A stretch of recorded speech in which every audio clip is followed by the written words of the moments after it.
Chainsaw Man chapter 127 has answered the question that so many people have asked throughout the entirety of mankind, which is, what is the meaning of life? It varies from person to person, but we now know the meaning of life for Denji. It's sex. Skip. But when does this game get fucking good?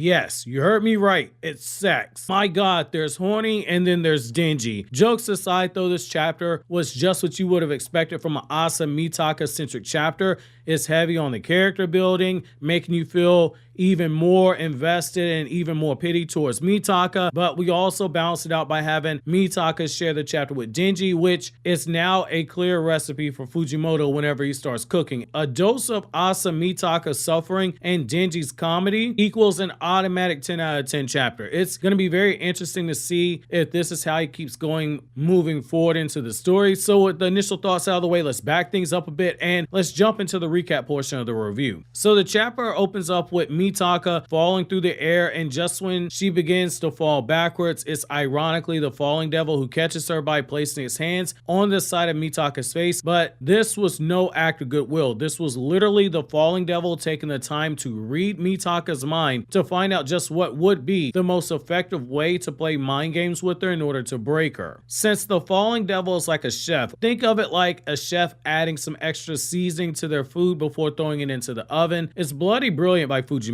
She's telling Mitaka that she knows exactly what it is that scares her, and she tells her to close her eyes so that she can fall peacefully. And what's crazy about this is that we see Yoru trying to break through to Mitaka, and we see how the distrust between the two of them and Mitaka's own trauma won't allow her to hear Yoru's words, which is why we have no speech bubble when Yoru's calling out to her, but we have all those flashbacks of the social worker and Yuko as a devil and the cat that died when Mitaka was at that orphanage. It all leads to Asa Mitaka falling into despair. Deep within the dialogue of the falling devil is actually a hint that Mitaka's story might not end well with a happy ending, or rather what would actually count as a happy ending in something like a series like Chainsaw Man, where after everything that Denji went through in part 1 of Chainsaw Man, especially when you factor in the whole control devil arc with Makima, that ending for him is about as close of a happy ending as you are ever going to get with anything Chainsaw Man related. This chapter literally has me wondering if Mitaka is even going to get something such as that, and the words of the falling devil are exactly why I feel this way. She tells her to just let go and I'll give you a peaceful fall, basically telling her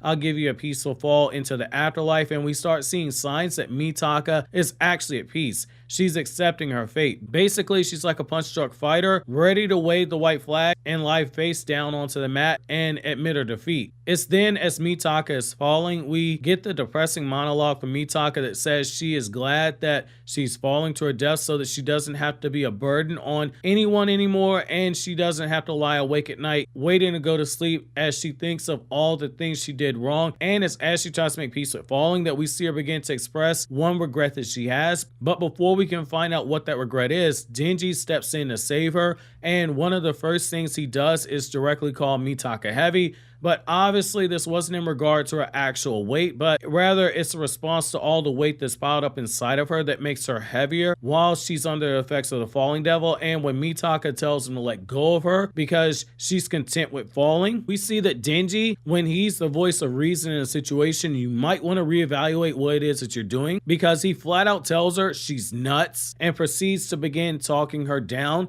when she goes on to her pity party. Now, what I really like about this is that we see what happens when a character is dangerously close to becoming too far gone to be saved. But with Denji, we see what happens when that character is given an unexpected anchor to hold them down and keep them from going afloat into the sea of nothingness and despair. For Mitaka, that anchor is Denji, which is really fitting given that when she was falling before, she was in that sea of black for the panel. But now with Denji, we have speed lines and we have a clearly defined background.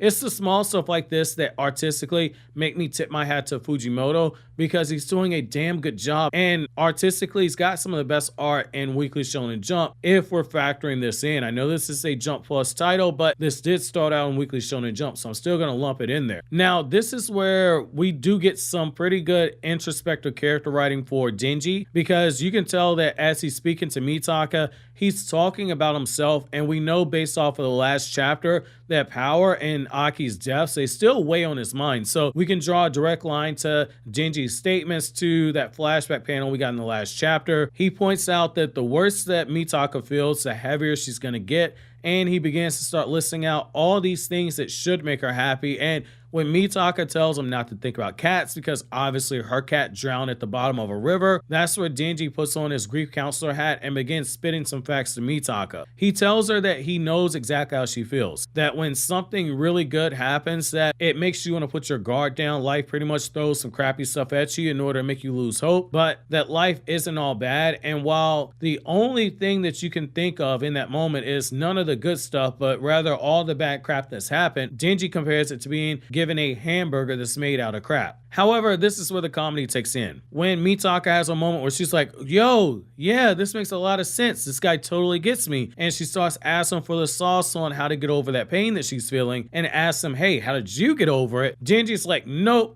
I never got over it, but I learned to deal with it because I have something worth living for all the crap that I'm going through. It makes it all worth it. And when Mitaka asks Denji, well, what is it that gives you so much hope? Denji doesn't even hesitate. He's like, yeah, I just want to have sex. And it totally creeps out Mitaka. And again, this is so stupid, it might be brilliant because on top of this guy having no riz in this moment and the fact that he's grossed Mitaka out to the point of tears, this might actually work because Yoru told us a few chapters ago, Mitaka needed to take her mind off of the pain that she was feeling, and Yoru tried to use physical pain. Well, Denji right now is just grossing her out so much that this might actually work. Jesus Christ, the more I think about this, the more I want to laugh because this is the most Denji thing ever. However, I will say that it was very interesting that the last chapter that Fujimoto shows us someone saving Denji in this chapter, and we literally have no follow-up to who it was that saved him, which is sure to be something that we're gonna have to keep our eyes on moving forward. Narratively, I totally get why you don't reveal something like this in this chapter, because it kind of takes the bite out of a chapter which has some very serious undertones to it, despite the hilarity of Denji saying, hey, I just want sex. With pain and with grief, it's never something you truly learn to get over. It comes and it goes in waves depending on the date. It could be an anniversary or a random memory that pops up. Sometimes it's just for no good reason. You just find yourself thinking of someone who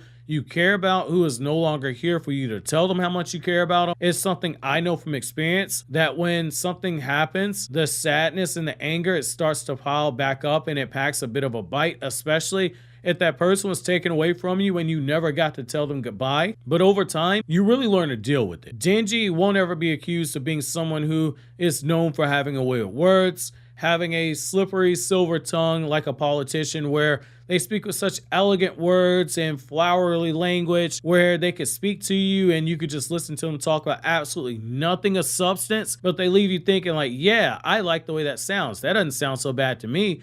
Nope, Denji, for as wise as his words were, for as insightful as they were, and they were very insightful, which is going to serve for both Asa Mitaka as a character as well as for us as a reader. They are every bit as crass as you would expect from someone like Denji, which makes it both brilliant as well as hilarious. While it's easy to write this off as Denji just being some horny baka who needs that Shiba Inu dog with that baseball bat to give him a horny bonk, when you look at the context of what happened when he said this, it really makes another case of Denji is so stupid he's actually a genius. It's another sign that this is clearly one of those manga in the form of Chainsaw Man. You can't really show it to someone out of context because they're not truly going to understand a panel like this or Denji calling the falling devil an apple thief unless they have full context. I can speak from experience. One of the first panels I saw after reading the first chapter of Chainsaw Man was Denji looking in front of the TV talking about boobs. But again, it's funny, but when you add everything together in universe and look at it from a serious perspective,